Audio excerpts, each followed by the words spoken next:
السلام عليكم ورحمة الله وبركاته. بسم الله الرحمن الرحيم. الحمد لله رب العالمين، والصلاة والسلام على أشرف الأنبياء والمرسلين وعلى آله وصحبه ومن تبعهم بإحسان إلى يوم الدين. أما بعد، alhamdulillah, syukur Allah Subhanahu wa taala. Bagi Allah yang sebut tadi, Allah Taala berikan, Allah Taala jadikan kita bersama-sama sambung baca al-Quran kaji ilmu tauhid asal dan ilmu agama. Seperti biasa kita belajar selawat Ibrahimiyya, kita baca bersama-sama. Allahumma salli ala Muhammad wa ala ali Muhammad kama sallaita ala Ibrahim wa ala ali Ibrahim wa barik ala Muhammad wa ala ali Muhammad kama barakta ala Ibrahim wa ala ali Ibrahim fil alamin innaka Hamidum Majid. Alhamdulillah, Tuan Pengurusi Masjid Taman Sri yang berjalan menghormati Tuan Pengurusi Masjid Warisan Rezeki Masjid yang dikasihi Tuan Imam, Tuan Bilal, Muslimin Muslimat yang dirahmati Allah Subhanahu wa taala. Malam ini saya akan membaca bacaan kitab Aqidah Al-Haji. Saya mengajikan dengan kitab Sabilul Muqtadin, kitab Tafaqquh fi Amriddin. Mana tulisan Ustaz Taman kita? Jadi sila kita lain dengan tulisan kitab Sabilul Muqtadin, kitab Tafaqquh fi Amriddin. Ini kitab Jawi. Tulis tak ada titik, koma tak ada. Jauh mendapat.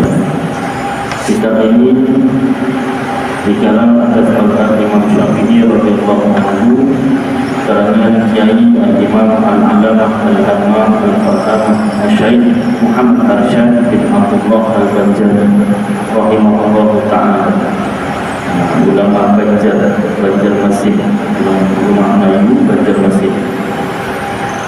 Secara ringkas pada biodata beliau belajar di Makkah selama lebih kurang 23 tahun.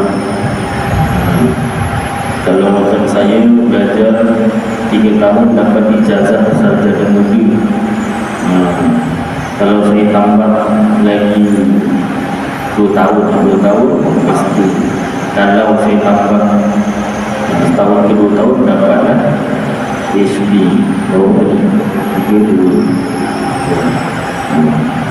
Kalau saya tambah lagi sambung belajar jadi profesor Makia, satu nak 12 tahun, dia tu ikut karya, hasil karya.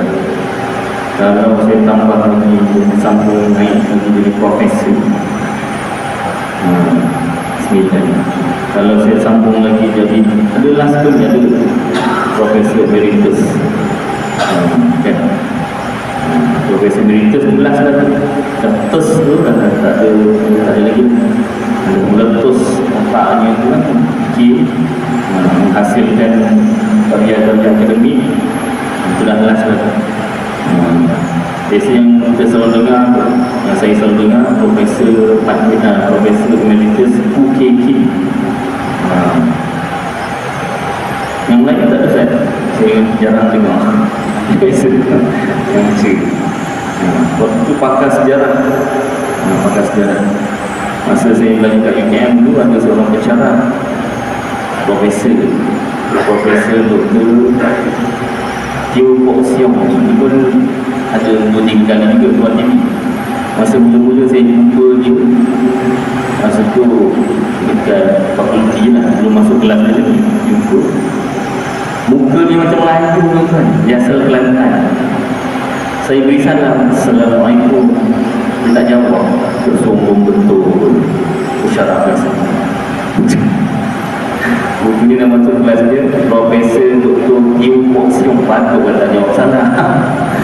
Muka sebiji. Buku yang cerita tu Ahmad Nawab, penyanyi Ahmad Nawab yang apa, yuk saya sebut kan, sebiji. Dan dia masa kecil, masa dia, saya masuk kelas tu, cerita lah, masa dia kecil dia duduk Kelantan. Orang Cina Kelantan dia cakap macam Kelantan je gitu. Kan, dia macam Kelantan. Main macam Kelantan, saya tak pandai sangat Kelantan. Jadi dia cerita masa kecil, bulan puasa, dia pernah kena tangkap masuk dalam tent jenazah. Siapa? Salahnya apa? Kerana tak puasa, makan depan ramai. IC tak bawa. IC kat budak, bawa IC kan. Dulu main kit apa IC tak tahu masuk beranak tu. Sekali dah panggil mak bapaknya, bukan Islam. Mungkinnya sedikit kawan campur dengan orang Melayu tu semua kan. Kawannya tak makan dan dia makan. Dah ditangkap. Sama dia dah. Dia cerita pengalaman dia lah. Jadi kalau apa tu mengajar macam orang Melayu dengan orang Kelantan, slang Kelantan kan. Macam belajar dengan orang Melayu Kelantan. Profesor Dr. Teo Kok Siu. Baik, jadi nak cerita kalau 23 tahun punya belajar itu nak bagi makan apa tak tahu tak. Profesor Emeritus pun katalah 19 tahun kan.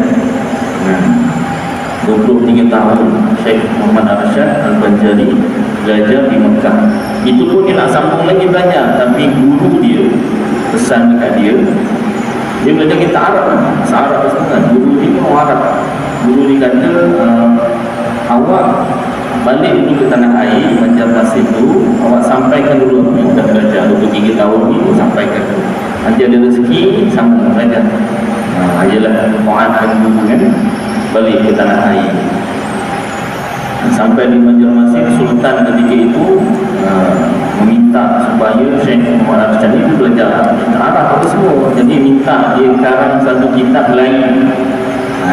Jadi yang pandai Arab dah tentulah boleh baca. Yang tak pandai Arab boleh baca, dapat manfaat itu.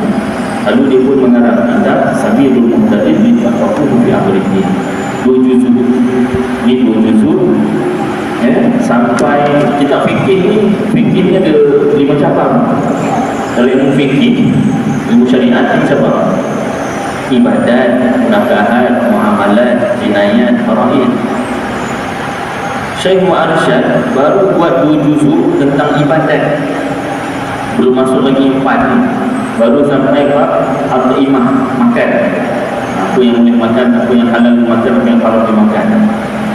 Tamat kitab al-imah ni, bab makanan, dia tak sambung kitab nakahat muamalah dah. Tetapi takdir Allah Ta'ala telah menjemput ke alam barzakh. Maknanya wafat sebelum menyambung bab seterusnya dalam ilmu fikih. Apalagi kamu belajar kan. Pun begitu, kitab Sabil Muhtadin antara yang diiktiraf kitab Melayu paling besar ataupun paling mendalam atau paling terperinci dalam alam Melayu. Bawah sikit kitab Bughiyatul Tullah, ini sikit. Sebabnya kita macam kitab Sabil Muhtadin. Ini kitab tipis ni pun dah tebal macam ni. Ini tak ada perenggan ni, ngata. Kalau buat perenggan lagi dah macam mana. Yang tulisan Rumi tu Ustaz, saya tengok ada. Dah ada orang alih tulisan Rumi untuk mudah baca kan, yang tak pandai jauh. Ini jenis jauh lama, jenis Bawawmi. Salah baca jadi bom. Ini kitab ni tak boleh ni ada bom ni kan, bumi Bawawmi, bumi. Kita alam tu Jimat huruf, jimat ruang. Baik, jadi kitab ini itu secara ringkas. Dan walaupun kitab Melayu, namun sumber rujukannya dia ada 2 kitab Arab yang besar. Ada kitab Arab lain pun ada juga, tapi yang banyak diambil dia ada 2 kitab Arab yang besar dalam mazhab Syafi'i, iaitu kitab Tuhfah bagi Syekh Ibnu Hajar dan kitab Nihayah bagi Syekh Ramli. Kalau orang belajar, kalau tuan-tuan atau ahli keluarga tuan-tuan atau saudara mara, kawan-kawan atau jiran yang belajar di madrasah, pondok atau pesantren, sebut kenal tak kitab Tuhfah bagi Syekh Ibn Hajar dan kitab Nihayah bagi Syekh Romli? Mesti kenal, mesti kenal. Kitab besar dalam mazhab Syafi'i. Yang tak kenal itu yang mungkin tak belajar pondok lah. Kita pun tak marah kan. Baik, jadi walaupun kitab itu ambilkan daripada Tuhfah dan Nihayah, tapi ada juga berbeza pendapat antara Imam Romli, Syekh Romli dengan Syekh Ibn Hajar. Namun perbezaan pendapat itu dua-duanya diterima. Kenapa? Sebab kedua-duanya alim, hafal 30 juzuk Al-Quran, hafal beribu-ribu hadis serta sanadnya. Jadi kalau berbeza pendapat tu, dua-dua ada dalil masing-masing. Tapi kalau macam saya nak mempertikaikan Syekh Ibn Hajar atau nak mempertikaikan Syekh Romli, saya rasa Syekh Ibn Hajar tersilap. So tak patut macam ni hukumnya kan. Jadi saya kena cermin diri saya lah dulu kan. Jawab kata 30 juzuk 30 surah, tak. Satu. Kemudian hadis, beribu-ribu hadis jauh sangat, ratus pun masih banyak tu, puluh pun masih tak berani nak cakap. Beberapa tu mungkin. Itu pun matan saja, matan hadis, teks hadis. Kalau tanya sangat, langsung saya tak tahu. Jadi kalau saya tak sesuai untuk mempertikai hukum yang dikeluarkan oleh Syekh Ibn Hajar dan juga Syekh Romli. Kalau mereka sendiri berbeza pendapat, itu masing-masing ada dalilnya dan layak. Baik, jadi itu secara ringkas. Saya nak ambil satu bab daripada kitab ini, juzuk yang pertama, muka surat 212 balik dari pihak bawah, iaitu tentang bab kunut. Kita dah mengamalkan kunut Nazilah, berikutan rakyat Palestin yang ditindas sebenarnya bukan baru dalam kan, lebih 70 tahun sebenarnya. Cuma ni baru bangkit semula ceritanya. Kadang dah lama sebelum ni kan, gelam cerita tak ingat, baru timbul balik ceritanya. Sedangkan mereka tu ditindas dan lama dah. Baik, saya bacakan dia penuhlah tentang sunat dan sunat. Kemudian daripada zikir iktidal, iaitu hingga min syai'in ba', ada bacaan sunat selepas iktidal. Rabbana lakal hamd min as-samawati wa min al-ardh wa min ma syi'ta min syai'in ba'. Lepas baca itu, sunat membaca kunut. Jadi dalam mazhab Syafi'i, membaca kunut itu hukumnya sunat. Di dalam iktidal rakaat yang kedua pada sembahyang subuh. Dan hasil sunat kunut, dapat pahala kunut dengan membaca satu ayat daripada Quran yang ada dalamnya doa. Maknanya paling kurang, paling minimum kunut itu kita baca satu ayat daripada Quran yang ada di dalamnya doa. Atau yang menyerupai doa seperti akhir surah Al-Baqarah. Contoh akhir surah Al-Baqarah, Rabbana la tu'akhidna in nasina wa akhtana, hingga akhirnya. Jika dimaksudnya akan dikunut, tiada qiraatul Quran, tapi niatnya niat baca kunut dengan niat baca Quran. Kenapa tak boleh niat baca Quran? Kerana makruh membaca Quran pada lain daripada qiyam. Selain daripada tinggi, makruh membaca Al-Quran. Ini kan dah lepas iktidal. Baik, maknanya dia paling kurang dikira kunut, dapat pahala kunut. Cumanya ini untuk orang yang tertentu lah. Contohnya dia terbangun lagi 5 minit subuh nak habis, jadi dia baca kunut yang pendek lah, satu ayat daripada Quran yang berbentuk doa. Dan hasil pula kunut itu dengan doa yang semata-mata, ataupun boleh juga doa yang semata-mata. bukan daripada Quran. Tapi bahasa Arab kan, bahasa Melayu pula kan. Ya Allah liman hamidah rabbana lakal hamd. Ya Allah kau tunaikanlah, tak boleh baca sayang dengan bahasa Arab. Dan jika ada doa itu tiada maksud sekalipun, tiada kesan hadis. Walaupun doa itu bukan Al-Quran dan bukan hadis, sah. Jika ta'aluk ia dengan pekerjaan akhirat, tapi syaratnya mesti berkaitan dengan pekerjaan akhirat juga, maka hanyalah, atau serta pekerjaan dunia, ataupun boleh juga pekerjaan dunia tapi kena berserta dengan akhirat. Itu contoh. Cuma apa nama ni, untuk orang tertentu tadi dia terpaksa baca pendek.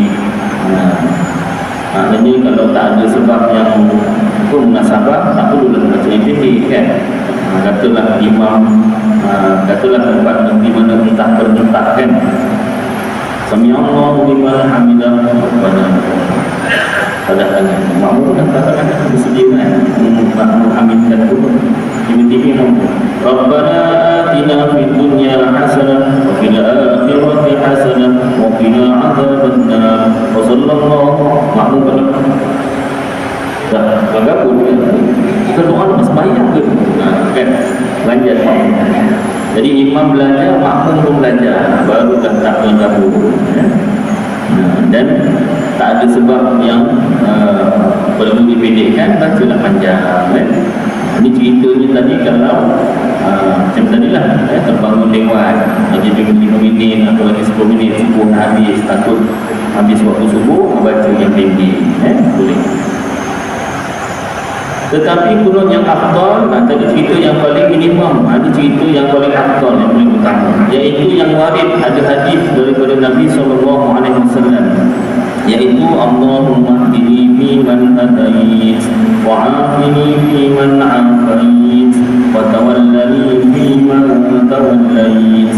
Atau ada pun mati bertemu tak istighfar, dengung sikit, jangan iman tawallait, mantul punya tu kan, iman ya fiman tawallait wa barik li fima a'tait wa qini syarra ma qadait fa innaka taqdi wa la yuqda 'alaik wa innahu la yadhillu man walait wa la yu'izzu man 'adait tabarakta rabbana wa ta'alait wa lakal hamdu 'ala ma qadait astaghfiruka wa atubu ilaik. Inilah lafaz kunut yang warid ada hadis daripada Nabi SAW pada riwayat Bani Hakim. Ini kita selalu baca lah. Ini kunut Nabi. Dan sunat bagi imam membawa kunut dengan lafaz jamak ramai, seperti dibacanya Allahumma hdina fiman hadait wa afina fiman afait. Ini bukan hingga akhirnya, kerana sah hadis yang pada menegakkan imam daripada menentukan dirinya dengan doa, seperti dibacanya dengan lafaz ifrad sendiri, maka itu makruh. Kalau imam baca Allahumma hdini, makruh. Satu semen jemaah kena Allahumma hdina.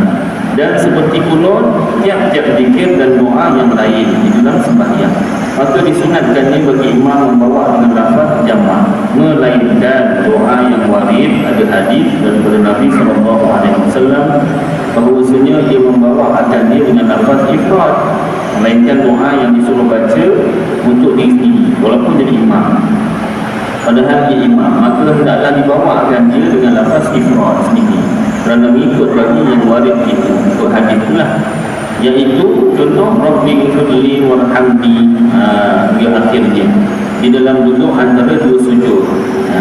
Tak perlulah kalau jadi imam Rabbi ghfirlana warhamna, tak perlu ya. Dan seperti Allahumma naqni, Allahumma ghfirli, di doa lain ya, dalam sembahyang itu. Dan seperti Allahumma ghfirli ma qaddamtu wa ma akhartu, hingga akhirnya. Agak panjang tu doa tu. Kemudian daripada tasyahud yang akhir, ini bacaan doa yang sunat dibaca selepas tasyahud akhir sebelum beri salam. Kalau panjangnya Allahumma ighfirli ma qaddamtu wa ma akhartu wa ma asrartu wa ma a'lantu wa ma asraftu wa ma anta a'lamu bihi minni antal muqaddim wa antal mu'akhir la ilaha illa anta Allahumma inni a'udzu bika min 'adzabil qabri wa min fitnatil mahya wal mamat wa min fitnatil masiihid dajjal ya qalbal qulub thabbit qalbi 'ala dinik. Panjang. Jadi imam belajar, makmum juga belajar. Kalau tidak nanti imamnya baca kan, makmum dah habis bil alamin innaka hamidum majid. Imamnya dia tak boleh sadar. Kan mulalah bunyi. Tak batuk pun batuk makmum kan. Bagi signal. Lama sangat tunggu ni. Adalah sakit hati kan, kakinya kelipit itu kan. Jadi kalau makmumnya redha, bolehlah imam buat itu kan. Imam tahu, makmum tahu dan makmum redha. Baik. Nabi bacaan tu dia sendiri. Pasal apa memang disuruh baca untuk sendiri. Adapun tegah Nabi akan imam daripada menentukan dirinya dengan doa, maka tempatnya itu pada doa yang tiada makruh. Ini doa yang tiada kesan, tiada hadis daripada Nabi SAW. Inilah hasil yang dirajahkan oleh Syekh Ibnu Hajar di dalam Tuhfah, dalam kitab Tuhfah.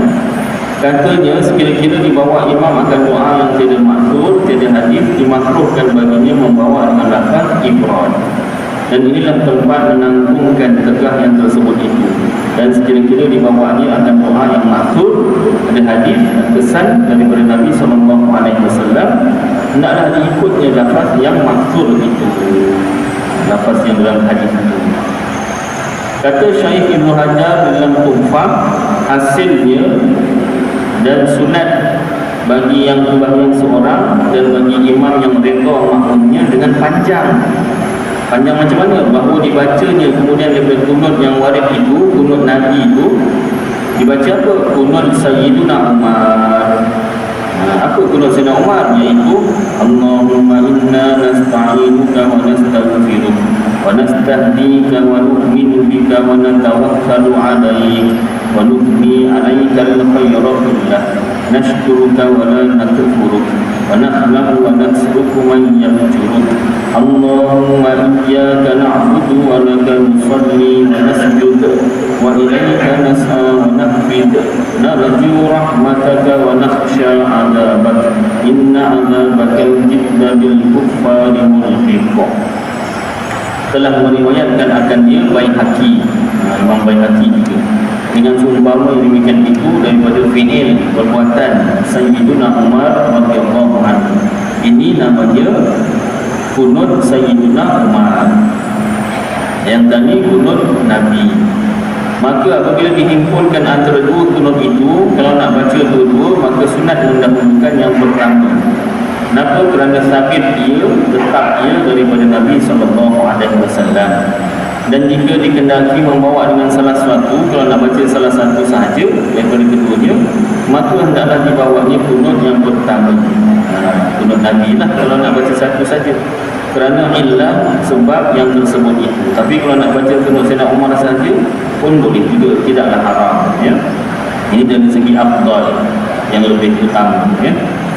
Dan sunat kemudian daripada kunut itu mengucap selawat dan salam atas Nabi dan keluarganya dan sahabatnya, seperti diucap contoh Allahumma salli ala Muhammad wa ala alihi wa sahbihi wa baraka sallam. Dan sunat pada sekalian kunut dan pada selawat dan salam kemudiannya mengangkatkan kedua tangan seperti sekalian doa yang lain. Sunat angkat tangan kerana mengikut bagi fi'il perbuatan Nabi SAW. Telah meriwayatkan akan dia Hakim, ada hadis daripada Imam Hakim tentang hadis menadah tangan ketika doa. Bersalahan tak sama dengan doa iftitah dan doa kemudian daripada tasyahud yang tadi itu. Maka tiada disunatkan pada keduanya mengangkat kedua tangan. Doa iftitah dengan doa tasyahud tadi tak payah angkat tangan kan. Allahu Akbar, Allahu Akbar kabira, Alhamdulillah. Ingat, tak sunat. Orang jauh kata api-api boleh tak? sing orang-orang boleh. Ikan tadi orang buat orang kubu. Kan? Apa tu Ustaz? Ini dah yang jauh. Ini yang tak disuruh dibuat, yang suruh tak nak buat, kan? Baik. Kenapa tak sunat?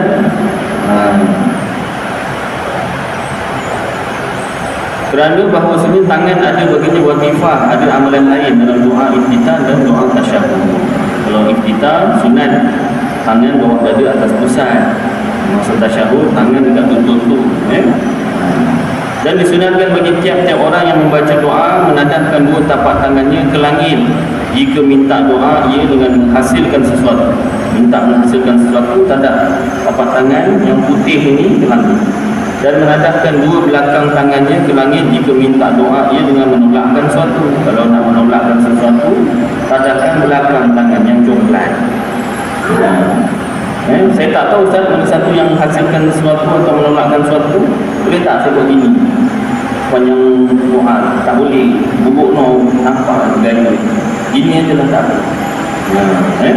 Kalau tak tahu mana satu yang menolak bala, kecuali kalau nampak imam buat, boleh ikut. Tak tahu kan? Baik, dan tiada sunat kemudian yang berkunut menyapukan dua tapak tangan kepada muka dan kepada yang lainnya. Tak sunat sapu muka dan tak sunat sapu selain badan, kan? Kerana kejadian warid tiada hadis suruh lepas doa kunut sapu muka atau badan, tak ada hadis. Jadi teruslah sujud. Dan disunatkan bagi imam menyaringkan membaca kunut, baca kuat. Sama ada pada sembahyang adaan, tunai atau pada sembahyang qada. Sembahyang qada lah. Maknanya sembahyang berjemaah qada ni. Jemaah tunai atau jemaah qada. Dua-dua sunat dikuatkan bacaan. Kerana mengikut bagi fi'il perbuatan Nabi SAW. Bersalahan tak sama bagi yang lain daripada doa kunut, daripada segala doa yang di dalam sembahyang. Maka tiada sunat bagi imam menyaringkan dia kerana ketiadaan warid. Macam tadilah doa ketika duduk antara dua sujud, itu tak sunat kuat. Kata Mawardi, kata Imam Mawardi, hendaklah nyaring imam dengan kunut itu terkurang daripada nyaringnya dengan baca Fatihah. Kalau Fatihah kuat, Bismillahirrahmanirrahim, kunutnya pelan sikit. Allahumma hdina fiman hadait. Kalau boleh lah. Kalau tak boleh, sama je kuatnya, tak apa dah. Dah tak boleh. Adapun orang yang sembahyang seorang dan demikian lagi makmum pada tempat yang disunatkan baginya membaca kunut, maka hendaklah keduanya membaca kunut dengan perlahan. Kalau sembahyang seorang ini kunut perlahan, ataupun makmum ada tempat yang dia kena baca perlahan. Dan apabila dibaca oleh imam akan kunut dengan nyaring kuat, maka disunatkan bagi makmum mengucap amin dengan nyaring, dengan kuat. Macam Fatihah, sunat amin kuat, kunut pun sama. Imam baca kunut, makmum amin kuat. Bagi tiap-tiap doa yang dibaca oleh imam pada doa. Dan setengah daripada doa selawat atas Nabi SAW. Selawat itu termasuk dalam doa. Maka disunatkan bagi makmum mengaminkan dia. Inilah yang diiktimatkan, yang dipegangi Syekh Ibn Hajar di dalam Tuhfah. Kata setengah ulama, pendapat yang lain, apabila dibaca oleh imam akan selawat atas Nabi, maka tiada sunat bagi makmum mengaminkan dia. Hanya hendaklah dia menyertai bersama-sama ikut imamnya pada membaca selawat atas Nabi SAW. Itu pendapat yang kedua. Dan apabila dibaca oleh imam akan sanak puji-pujian. Kunut ni ada doa dan ada sanak. Sanak ni apa? Puji-pujian kepada Allah, iaitu daripada fa'innaka taqdi hingga akhirnya. Ketika imam baca sanak tu fa'innaka taqdi hingga akhir, maka sunat bagi makmum membaca dia dengan perlahan. Atau yang kedua, makmum boleh buat apa? Makmum boleh pilih, iaitu yang kedua diam. Makmum diam, dia padahal mendengar bagi bacaan imamnya. Jadi maknanya imam sunat baca kuat fa'innaka taqdi. Kalau macam tu baca semua kuat dah kan? Dalam kitab ini memang sunat imam baca semua kunut tu dari awal sampai akhir kuat. Cuma kita masyarakat di Malaysia, khasnya di Johor ni, dah biasa baca perlahan. Ya, Pak nak kata masa saya mula-mula belajar kitab itu, saya taklah khatam, tapi kulit-kulit tak tubuh-tubuh juga. Tapi masa mula-mula dulu saya sampaikan ni, macam kekok juga. Bila saya jadi imam, saya nak baca kuat tu kan, kekok juga rasa tu, seram juga, pegang. Tentang makmum kata ni sesat pula kan, apa hal pula dikuatkan. Tapi sebab ada kitabnya tu, beranilah juga. Tapi bila dah habis tu, makmum pun tak tanya dia apa dia. Kalau dia tanya dia, sebutlah dia kitab Sabil Muhtadi bagi Syekh Muhammad Arsyad. Sumbernya dia kitab Tuhfah Nihayah, dia pun dengar kan. Tapi kalau kekal nak perlahan pun tak apa, ada pun sunat, ya. Baik. Jadi sunat makmum tadi diam dan mendengar bacaan imam, atau makmum membaca akan asyhadu atau asyhad, bagi sanak atau pandangan tetapi ada 3 cara bagi makmum. Maka yang pertama daripada yang 3 inilah terlebih utama. Yang pertama apa? Makmum baca dengan perlahan juga pandangan tetapi hingga akhir, kerana mengikut bagi fi'il perbuatan Nabi SAW. Dan adakah batal sembahyang apabila dibaca oleh makmum pada ketika itu sadaqta wa barata? Ini bacaan menjawab azan pada bacaan apa nama as-salatu khairun minan naum. Dia baca macam masa imam baca fa'inna tadi. Kata Syekh Ibn Hajar batal sembahyang dia, dan kata Syekh Romli tiada batal sembahyang dengan dia, berbeza pendapat. Telah mengikut Syekh Romli pada demikian itu Imam Ghazali. Memang berbeza pendapat, masing-masing ada dalil-dalil ni. Kita boleh ikutlah mana-mana satu. Dan adalah dalil keduanya tersebut pada tempatnya. Mana dalilnya? Tengoklah kitab mereka masing-masing. Tengoklah kitab Syekh Ibn Hajar, tengoklah kitab Syekh Romli, dan tengoklah kitab Imam Ghazali. Kalau semua masuk sini kata dalam kitab lagi tebal kan? Itu saya sambunglah. Jadi canggih sendiri tu. Maka jika tiada mendengar, makmum akan kunut imamnya, kerana dibaca imam akan dia dengan perlahan. Kalau imam baca perlahan, dia awal contohlah, katalah ada imam dia awal Allahumma rabbina, dia baca perlahan contoh.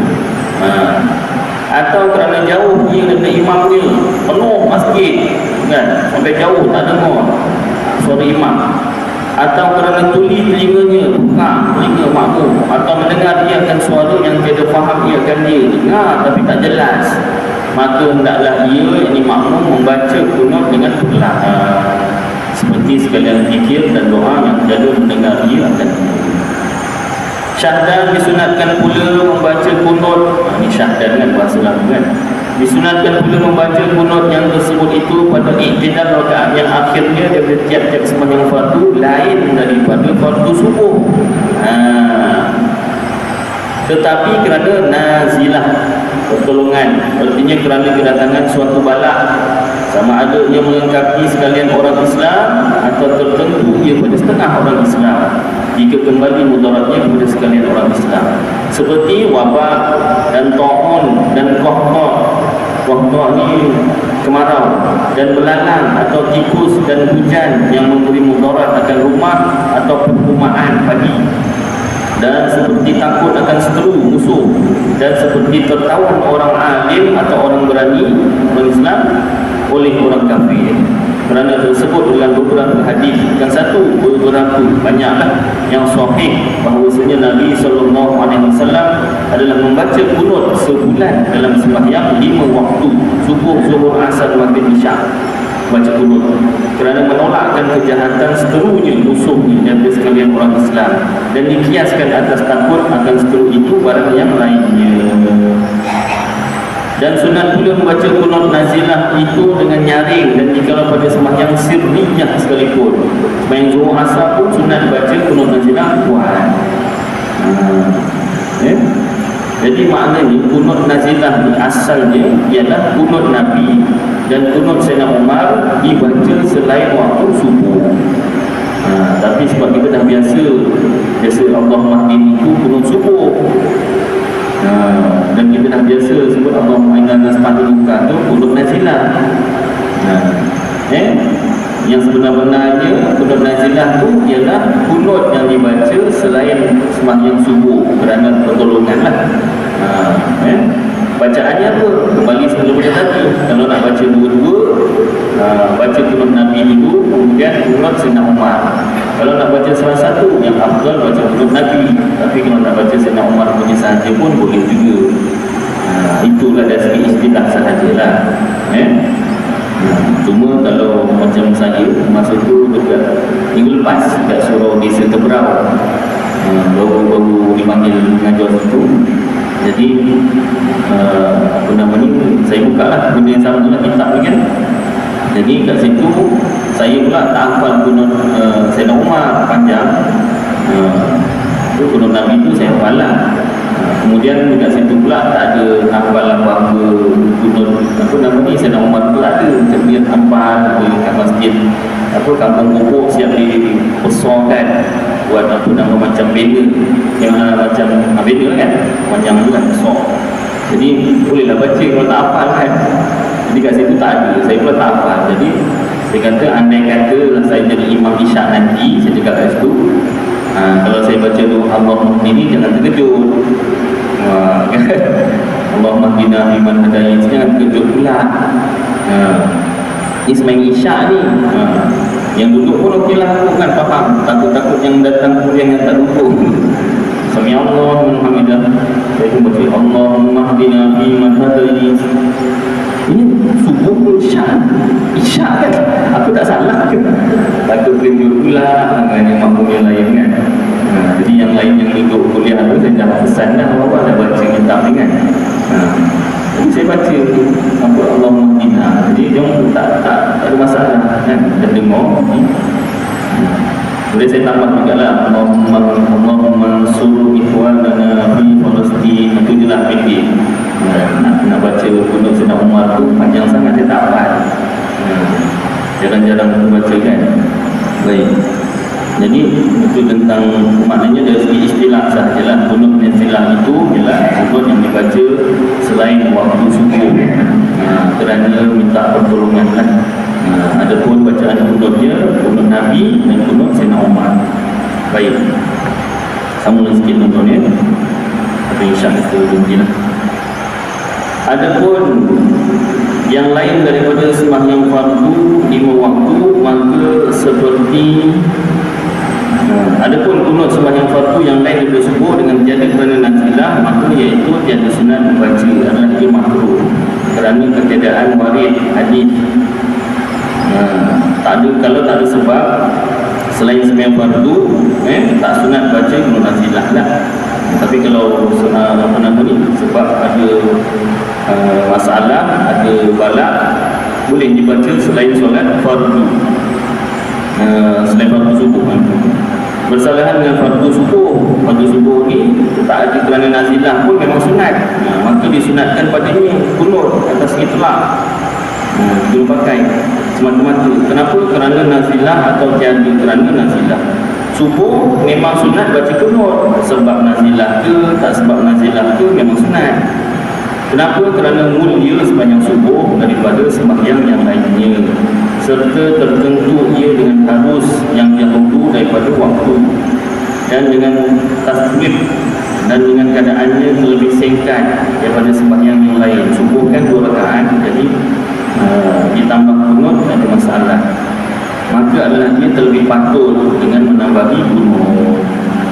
Adapun yang lain daripada sembahyang fardu 5 waktu, ini tadi selain sembahyang subuh, kena sebab nazilah. Tak ada sebab nazilah, makruh baca.